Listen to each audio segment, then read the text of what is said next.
As is so often the case with spirit hauntings, the Longleat House ghost is an innocent figure in history who was doomed by someone else's actions. In 1733, Lady Louisa Carteret, known as a kind and gentle young woman, married the second Viscount Weymouth, Thomas Thynne, of Longleat House in Wiltshire. It was part of their wedding arrangements that he agreed for his 19-year-old bride to bring with her to the house her own serving staff. One amongst their number was a footman who was devoted to Lady Louisa. She had recognised his fine qualities as an honest and loyal servant, and for that reason wished to retain his service. However, it became apparent that some other of the household staff were jealous of his privileged position in her eyes. They began rumours and suspicion about the possibility of an extramarital affair between the two. The completely untrue gossip eventually made its way back to Viscount Weymouth, who became enraged at the suggestion that the footman was involved with his wife. The Viscount, who was known for his anger outbursts, is said to have immediately confronted the footman in a passageway outside the old library on the first floor, beside a spiral staircase. In the ensuing altercation, the accused footman flatly denied any indiscretions towards Lady Louisa. Although some accounts say that the Viscount had the footman ambushed, either way he was thrown down the spiral staircase, whether by attackers or by the Viscount himself. The footman did not survive the fall, ending up at the bottom of the stairs with a broken neck. The Viscount quickly made sure that the body was buried in the cellar and then informed his wife that the footman had left without any explanation. Naturally, Lady Louisa did not believe the story, as she was fully aware of her husband's mistrust of her servant. Thinking that he may have been imprisoned somewhere in the vast house, she spent long days and nights searching frantically for the missing man.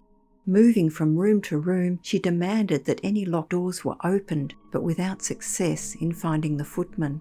It was during one of her nightly searches in the bitter cold that she contracted a chill which rapidly developed into pneumonia. In her weakened and dispirited state, Lady Louisa finally succumbed while giving birth at the age of 22. Shortly after her passing, the house staff began to report sightings of Lady Louisa roaming the passageway where the heinous crime took place. The beautiful phantom, called the Green Lady because of the green dress she wears, now endlessly wanders Longleat House and can be heard banging on doors in her vain search for her treasured footman. The passageway outside the library where the footman was cruelly dispatched is now known as the Green Lady's Walk. After his loss of Lady Louisa, the Viscount moved from Longleat House to live in the nearby village of Hauntings. At the time, some of his acquaintances spoke of his reasons for moving out of the stately mansion. He was apparently terrified of encountering Lady Louisa's spirit as she roamed the passageway after nightfall. In 1903, evidence emerged which backs up the Longleat House ghost story. According to the then Marquess of Bath, when central heating was being installed, skeletal remains were discovered buried in the cellar. The male figure was wearing jack boots and uniform fragments of a footman from the time of Queen Anne. So as to avoid further scandal, the bones were collected together and placed inside a shoebox, which was discreetly buried in the local churchyard. Ironically, this location turned out to be only a few feet away from the second Viscount Weymouth's final resting place. While witnesses have claimed seeing many different ghosts at Longleat House, the phantom of Lady Louisa seems to be the most powerful and pervading presence.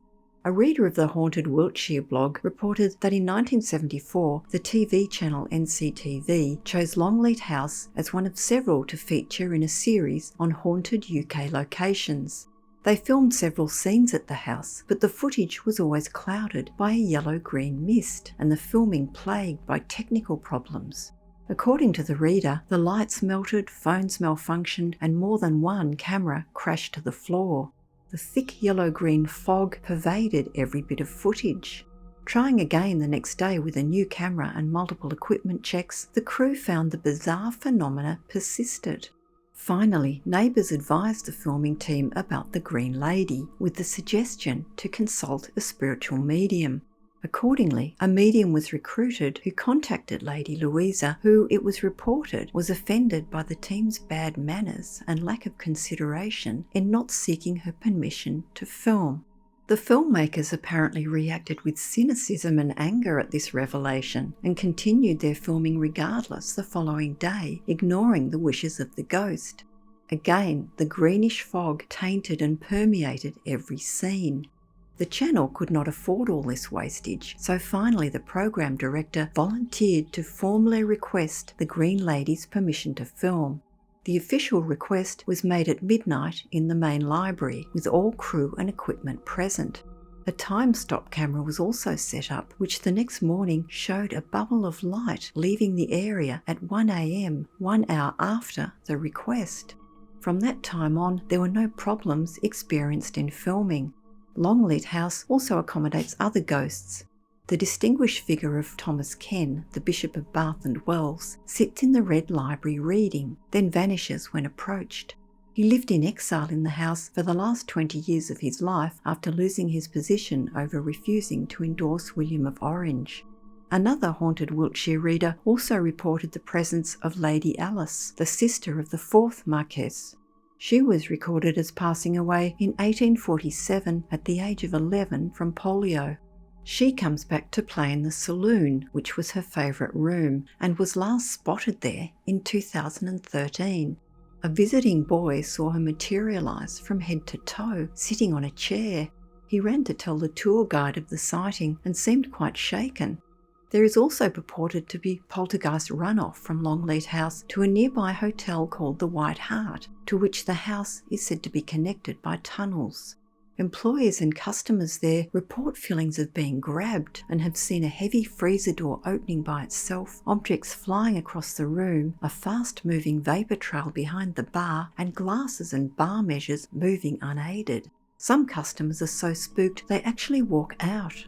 The strangest phenomenon there is said to be the strong smell of male body odour, thought to be that of a previous owner called Henry.